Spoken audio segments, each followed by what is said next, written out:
Good evening, good morning, good afternoon, everybody. Welcome back to another live edition of Mafia Roundtable with yours truly, Dominic Sicali's Corner Unfiltered. Hope everybody's having a great day, and we will get on with this story. How about that, folks? We pressed for time. I got a lot of things to do tonight. I got people to see, places to go, things to do. Yeah, right, BS. You're right about that. I need to get some sleep. But first off, German in the house. Good to see you, German, as always. John Francisco. We got Bronx Bull. What's going on, Bronx Bull? Bronx Bull says, nope, been around since the very beginning, but always missed the lives due to work. Well, thank you for tuning in. Appreciate it. Tina, good to see you. Who else do we have? John Scully, Francisco. All-Star, what's going on, All-Star? All-Star says, Vegas lines, Dom wears a green hat. No, I had the green hat on this morning. We had to take a shower. Today's my shower day, once a month. Barone to comment, Dom wear a tracksuit. Jeff to comment, Gene to text. I don't know. What's up, Guy? What's going on? Good to see you. Garber's Candy Store. Yes, I remember Garber's. If I'm correct, Garber's was... think off of Middletown Road. Was that Garber's? Pretty sure I used to play video games in there a lot. Damn long time ago. Yes, that is a long time ago. We used to hang out mostly, though, at Izzy's Candy Store under Westchester Square, the L on the Westchester Avenue, not Westchester Square. In Crosby, actually, or Mayflower, who knows. But, yeah, we used to hang out there. I remember Artie, I think his name was, worked there. Okay, Johnny. Guy lived 2 blocks from Loretta's Pizzeria. Yep, guy who's in Frog's Neck. Guy, how's your brother Andy doing? Is he still around? RL380. Golf. Good to see you. Cynthia, you're late, Cynthia. Cynthia, you can't be late. You are going to get demoted, Cynthia. We need you on time. Tell her, German. German was the first one on. Hey, Maddie. Good afternoon. We got Maddie Sicali in the house. We got Wifey on board. Emoji Boy, what's up, Anthony? Raphael, good to see you. Big Arms in the house. Sam the Man, what's going on? Chris, I'm from Charlestown, Mass. Out of curiosity, Dominic, did you hear of the bank robbers from Charlestown? Chris, are you going to insult me? I was in Lewisburg Penitentiary. Are you kidding? I was with Joe Burke. The old man Mickey, he's probably not alive now. Man, they were armored car robbers. Shit, yeah, I heard of all you guys. Stand-up guys, great group of Irish guys, all throughout. You're known. Solid town. We have Charlestown in the house. Big ups to Charlestown. So, folks, today we're going to talk about Stephen, a.k.a. Demon DeLuca. And my boy Cliffy, a guy who we grew up with, he was older. He lived actually down the block from Mulford. I think he was living by the service road of the Hutchison River Parkway at that time. I was a kid. I had a fight with Mark Sinanti, who neighborhood kid fight. After the fight was over, Stephen pulled up, and remember at the time I think I was about 16 years old, 17. Mark and I were friends after that, so it was just neighborhood stupid fight. And then we were friends, but aside from that, we had the fight. Stephen was there. I walked into a candy store. At the time I never met Stephen. I just heard about him. He was like 25, 26. At this time, I wasn't really like that in the life. I wasn't dealing drugs at that time, nothing. So I was still a kid. Innocent, basically. Somewhat innocent. But, and Cliffy brought it to my attention and I forgot about it. And then later on, I remember going into his candy store in Tremont by it wasn't the corner candy store everybody hang out with. It was more towards the fire station over there. And Stephen was outside, had pulled up, and somebody said, "Oh, Stephen's looking for you. He's going to hurt you." I got nervous. Cliffy happened to be in there. He said, "Dom, I got it." He went outside, told Stephen, like, this is a kid. Like, don't, what are you doing here? And long and short of it all, nothing transpired after that. And, but Stephen had a reputation in the neighborhood, just came home from jail. So everybody's in awe of him, big kid built, So, now people talk, this guy's crazy. He did this, he did that, he did this. Lo and behold, and Stephen eventually, when I mentioned it to my father what happened, he reached out to Johnny Joe. Johnny Joe sent for Stephen. All of a sudden, I have somebody at Hazel Towers beeping their horn. I see his car. I'm like, oh, shit. What's up? He said, no, come here. What's, I have no beef with you and this and that. I said, what are you talking about? Well, Johnny Joe pulled me up. I just want him to know. And they scared, petrified of Johnny Joe. That's how dangerous Johnny Joe was back in the day. Petrified. But after that, Stephen and I became friends. Then later on down, he went with my girl. I went with his girl. He went with my girl, back and forth. This one night, I'm driving down Crosby, long and short of it. I said this story before, but this is going to lead up to everything. And get out of the car. I get out to go fight. He puts a gun to my head, takes me back to the cemetery, beats me down for about 2 hours. And that's where Hippie and Michael Nose said I had a baseball bat stuck up my butt, and never happened. Cops came. When the cops showed up, I walked over to the cop car. They flashed their lights. They saw Stephen, Paulie, Karen, Tenuto there. There was a gun right there. And they asked me what happened. I said, I had a fight with my friend. These guys are trying to help clean me up. So with that, cops leave. They say, you sure? I said, absolutely. They leave. I go back, and there maybe another half hour. I went home, beat up bad, whole face, everything, ribs. Got beat up bad. Never a baseball bat stuck up my butt. And if I did, I would have said, happened. What am I going to do? After that, Stephen and I were, on the outs. There was a time, and I never mentioned this, where I had to drop on Stephen. And I had told him, I said, later on down the road, remember that night I had to drop on you? He says, yeah. You got a pass. You gave me a pass. You got a pass. And I just left it at that. I wound up going down to Florida. I went away, went to prison, came home. I was actually going back up to New York when I came home.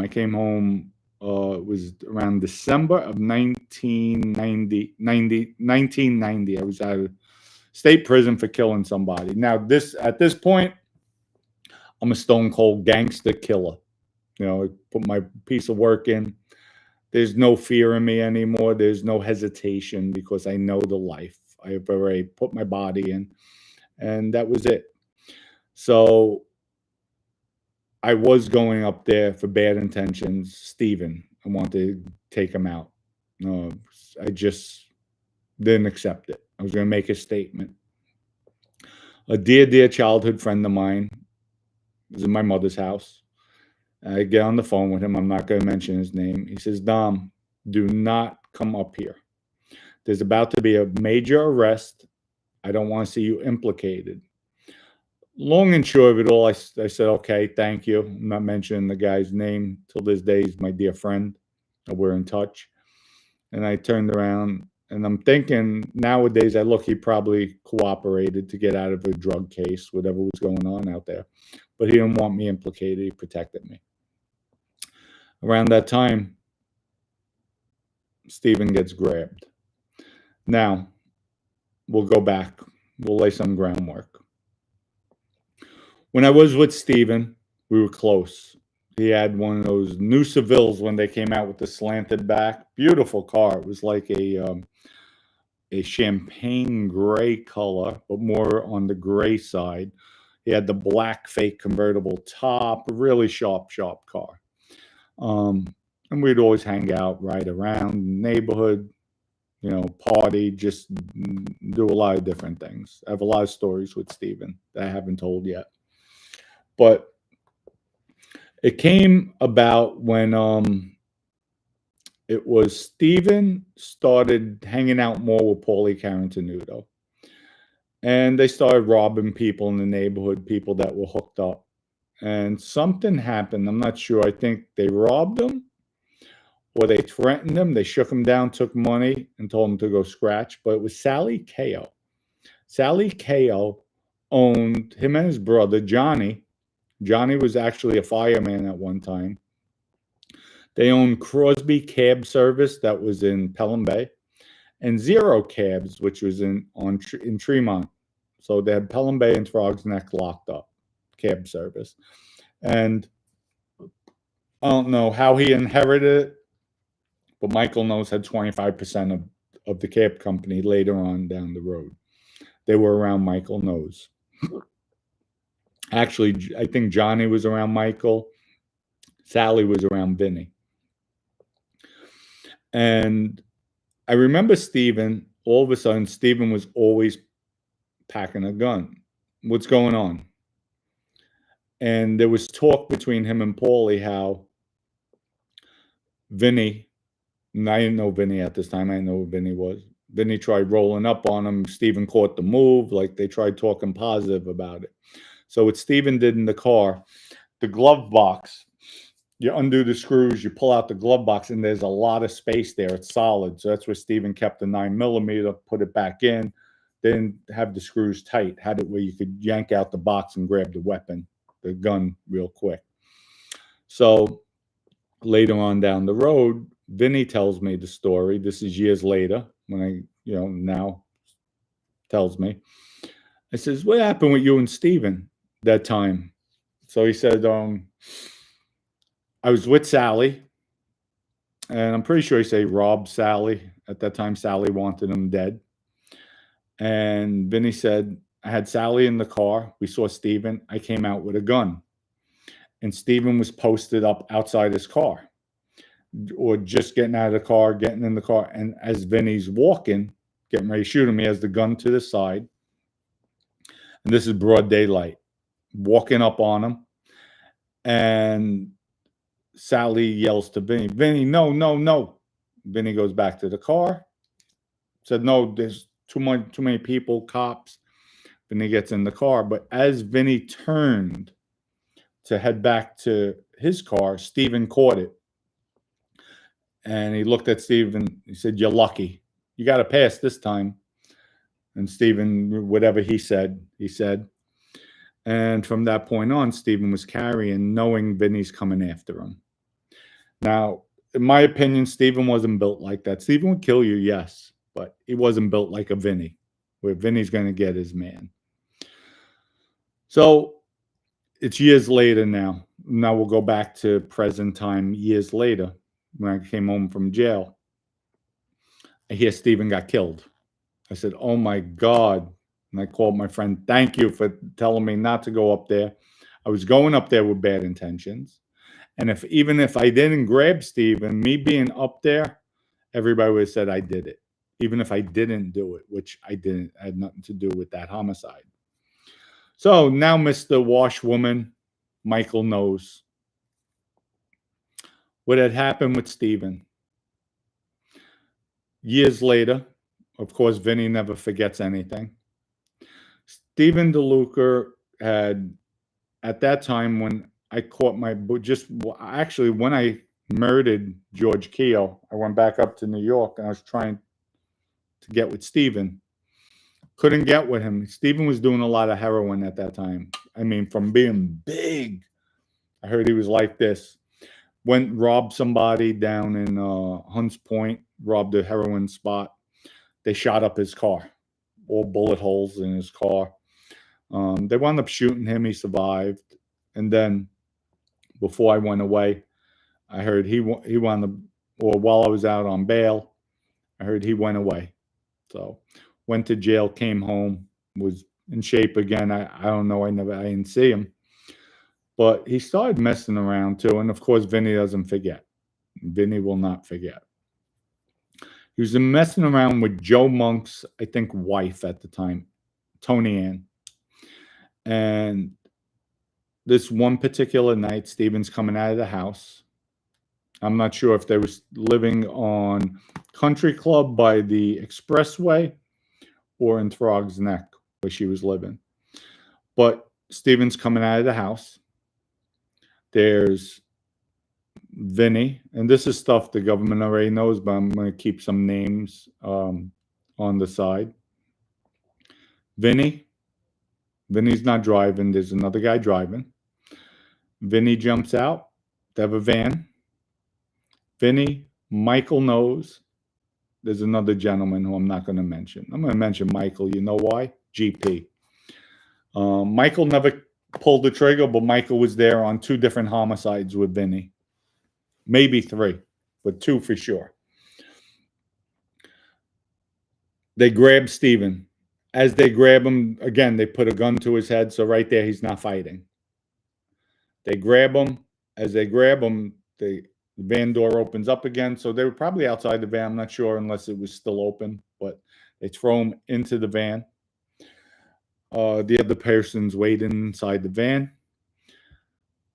As they grabbed him, he yells out, "Tony, call the cops, call the cops." Too late. They got you, buddy. They handcuffed him, drove away. They found Stephen body thrown out of the van, bullet in his head. They killed him. They shot and killed him. I heard, I don't know how true this was, and little tidbits were told to me, but I never went into detail to ask questions. That wasn't my thing, never my thing. But word was that there was a quarter left either on his forehead or right beside him. And that symbolized, go ahead, now you call the cops. But when the cops found him, he was handcuffed with a bullet to the head, shot to death in the van. So Michael knows, was with Vinny. Vinny pulled the trigger. And I know this to be a fact because Vinny told me on all his murders, he had 13 of them. Well, at that time, 12. He had pulled the trigger on every one. And one of the gentlemen who were with him, I'm not mentioning his name, I care for him deeply. He had never pulled the trigger, but he was on all Vinny's hits. Michael was on 2 of them, never pulled the trigger. And then the third guy was on, I think, on 2 or 3 of Vinny's hits. And him I have a high regard, but he's a stone cold killer. So with that, it's basically Vinny took out Stephen DeLuca. Didn't play. Washwoman was part of that. So is this the stuff we're talking about, Michael? Could this, you were told Ernie Aiello? That's why I bring it up. And I'll read again to you for the 3rd day from Jeff Carnesi. I will tell you this much. Mark it down, write it down, print it. You heard it here first. I have good information that someone infamous is going to be facing murder charges in the next few months. I have it on good authority. 2 guys are talking to the feds about old cases. Write it down. When it happens, you'll say Jeff Carnesi said it first. Trust me, it's coming down the pike. So could this be Michael? Because I know you're a washwoman. I know you probably told Ernie Aiello. We know Ernie Aiello is not going to stick up for anything. So could this be the hit? One of the hits, one of the murders, the old murders, the Stephen DeLuca murder. So we will see. We will see, Michael. We'll see. But yes, Vinny was notorious, dangerous, even till this day. And we'll go into more stories. I got a lot of different stories to tell. But these are things people like myself could do that these wannabe, supposedly mob genre reporters can never do. Little guy, little Nadu, can never do this. Can't talk about anything. He'll plagiarize. He'll read articles. He'll go to Wikipedia, read that, and then tell stories. And then ask you people for money. Needs money. Begs people for money. That's not what I'm about. I'll just tell it the way it is.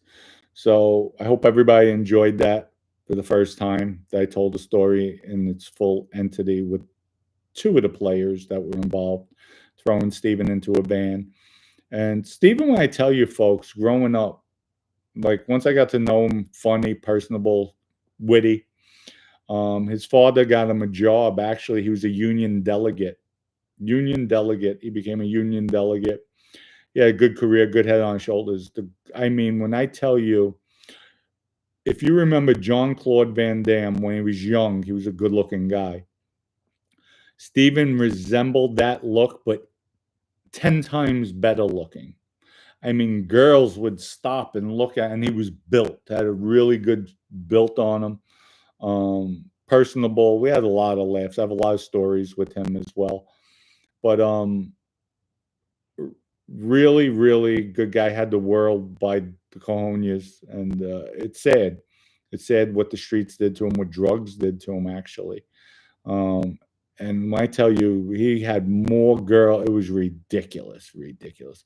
We go out to a club with just numbers galore.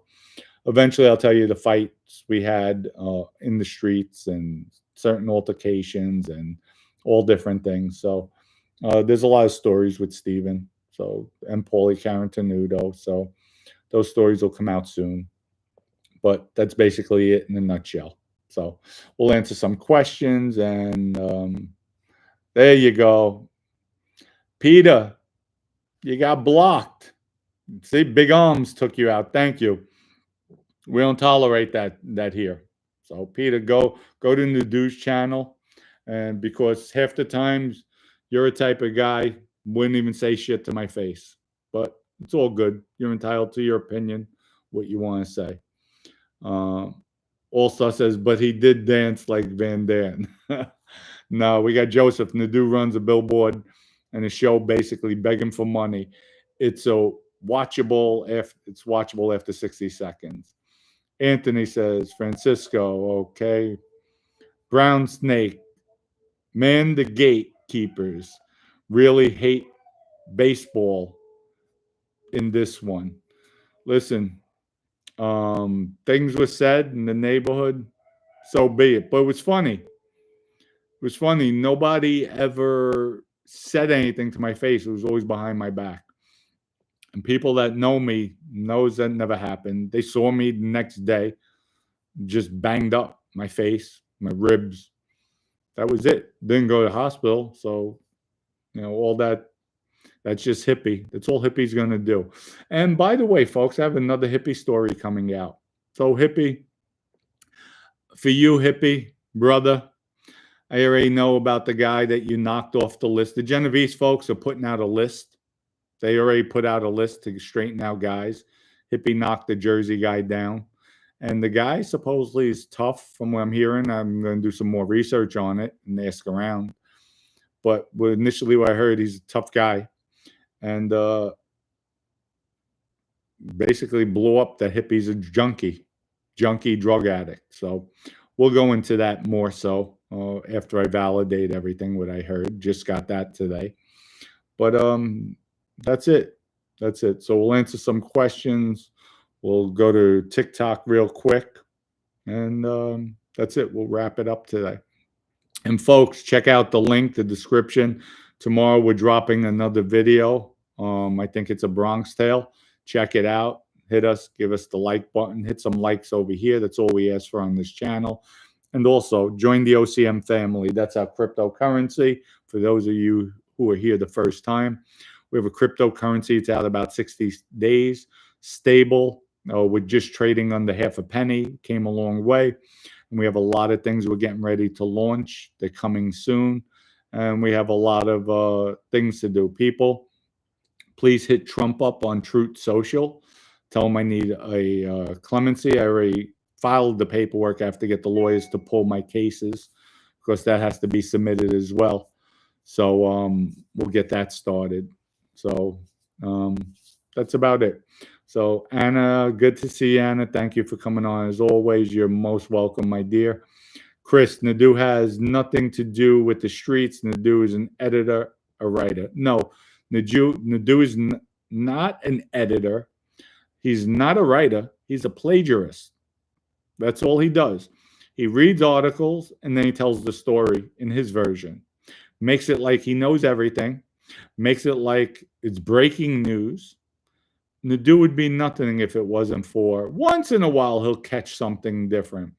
But 90% of his stuff is plagiarized. It's from old articles. He'll put things together, do some research, and basically he's verbatim when he's speaking about it. Big Arm says, Dom, where can I send you the link with the attempted hit on the Banana Associate? I want to hear your thoughts. Big Arms, if you look in the description, you'll see my email at the bottom. It's DominicCicali@gmail, but the Dominic is spelled with 2 M's, double M, DOMM. So Steve says, I tried addressing you more formally, Mr. Dom. Please take a look at my comments a little while ago regarding how to invest and sign up in the influencer program. I have an idea for merchandise. Influencer program is shut down. It's closed right now. But you could hit me up, social media, to invest. You just go to any Coinbase or Robinhood, buy Solana coin, transfer it to a Phantom wallet that you have to open up. Then from there, do a coin swap from Solana to OCN. And that's it. So simple as that. Nadu is an internet panhandler. Absolutely, without a doubt. Craig says Nadu is miserable and he hates himself. Well, look at him. You wouldn't hate yourself if you're 4'2" and 400 pounds.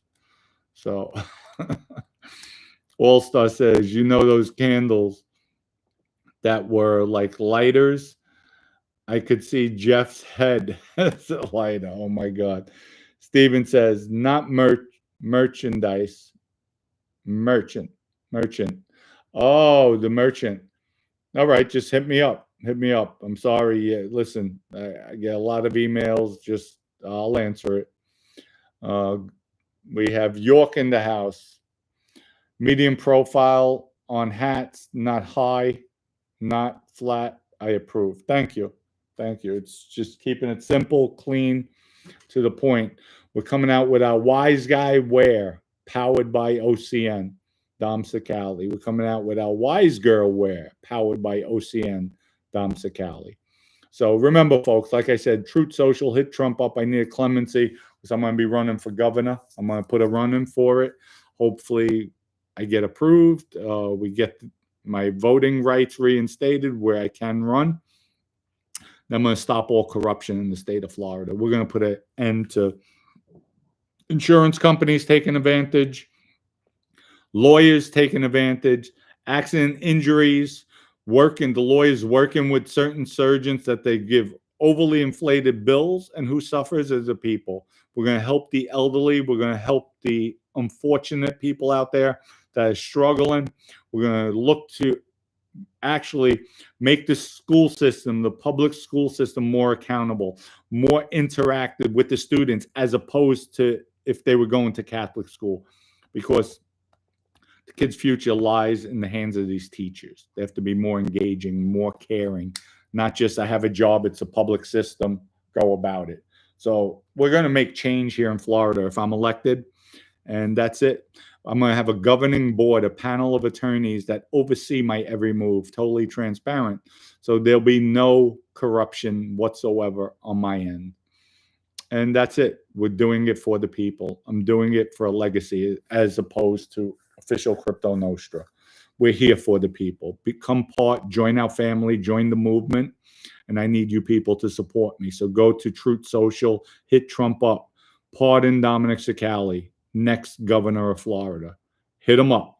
Tell your friends, tell your families. Let's be proud, folks, where I could come on and say, thank you, because of you, we had Trump give me a clemency. And this is nothing compared to what he has done already for people. This is nothing at all. Then hopefully we'll get endorsed by Trump. And that's it. He's for the people. We could clearly see that. I'll be for the people 10,000% even more so, especially in my state of Florida. We have to stop. We have to help the elderly. We have to bring down cost pricing, especially in this state. I mean, there's so much to do, so much that can be done. So much wasteful spending. I'm gonna cut all that out. We're gonna tighten up the belt. We're gonna help the elderly people. We're gonna help the misfortunate people, and we're gonna help the kids as well. Have to help the kids in impoverished areas that are going to public schools. We have to tighten up the school system because that's where it starts. That's where my failure came in life. When I left Catholic school and I went to public school, it was like a free for all. So we have to stop it. I know where to stop it from my history, my background. And I came up in a good neighborhood. And if I would have remained in Catholic school, I would have never been part of the life. They gave you the structure, they gave you the discipline. That's what these kids need out there, especially coming from the projects, coming from impoverished areas where they have to be more engaged in curricular sports activities, more where teachers care. They hold them accountable. They make sure they're on top of them. These public school teachers don't do that, but I'm going to implement that as governor. I'm going to implement lawyers are going to stop taking advantage of these people in these accident injury cases. I'm going to implement these surgery centers. These doctors are not going to give exorbitant bills because they know they're going to be milking the insurance company. And that brings the insurance rates up. And then we're going to stop Citizens Insurance first and foremost. I found out today, folks, Citizens Insurance. If you didn't see my show yesterday, check it out. But Citizens Insurance, what they're doing in their arbitrations, I spoke to an investigative reporter. I have a conference call tomorrow. The investigative reporter and my attorney, 2 law firms. And I'm going all out. Citizens and the judge, from what he told me, the judges are getting paid on an annual basis over $200,000 from Citizens. Why didn't he recuse himself? Why didn't the judge recuse himself? That's a conflict of interest, even though it's an arbitration. And also, and if I have the numbers correct, I might be off a little bit, but I'm not off on this particular number. Out of 1,115 arbitrated cases out of the Citizens, only one person won. So we're going to ask the judge. I have the lawyer putting in a motion. How much do you get paid from Citizens on an annual basis? And why didn't you recuse yourself? And second, how many of these cases out of the 1,115 have you ruled on? And were you the judge that ruled in favor of that one person that won? And he's going to know where we're going. Because, folks, after I exhaust all these remedies, if it's still in the courts, if it's not rectified, if they don't stop doing this, filing a habeas corpus to go into federal court. And I'm asking the Attorney General, they need to be brought up on investigation. What gives them carte blanche because it's a state government agency, Citizens Insurance? What gives them carte blanche to extort, to be corrupt, and to be in coercion with these judges, these lawyers? It's a disgrace. We're victimized. I had a police report. The police officer came to my rental, wrote it up as vandalism. Hello, Mr. Insurance Company. I had vandalism done to my house per a police report. Police report. Citizens, with their language and their policy. We don't know that. We just see what we're covered. Had language, it has to go to arbitration. We go to arbitration. My lawyer tells me, Don, we're not going to win it. They have the odds stacked. Withdraw it. So I listen to the lawyer. We try to withdraw it. Citizen says no. You can't withdraw this claim. We're forcing you into arbitration. You know why? Because they have it. They already know the way they're going to rule. 1,114 cases out of 1,115 cases, 1,114 cases they lost. How is that possible? Citizens didn't call another officer, somebody in law enforcement to contradict the police officer. They called an estimator. An estimator, folks, gives value of certain things in the house. They said it was wear and tear, and the guy was making renovations. Stole my cabinets, put up shoddy cabinets with styrofoam. Half of the cabinets were on the floor, tore down walls, took all my lighting fixtures, put up ceiling fans hanging with wires hanging. All my bathroom vanities gone. Vanities in there, lights, holes in the walls. Took down walls, tiles missing, all the doors were destroyed, all the closet doors gone. Stole my refrigerator, my stove, my microwave, and the washer and dryer out of the house. Gone. All the windows, brand new windows, 4 years prior, new windows, all off track, some of them one cracked. And Citizen said it's wear and tear. And the estimator said, well, he was doing a renovation and he didn't complete it. Are you kidding me? So I could go into Mar-a-Lago, rent it from Donald Trump, take his whole kitchen out, put Home Depot cabinets in, take all the chandeliers out, put Home Depot chandeliers, let them hang from the ceiling because I'm too lazy to put them in the right way. Then steal all his appliances in the house, kicks me out because I didn't pay rent, gets the house. I don't get locked up because, hey, I tried doing a renovation.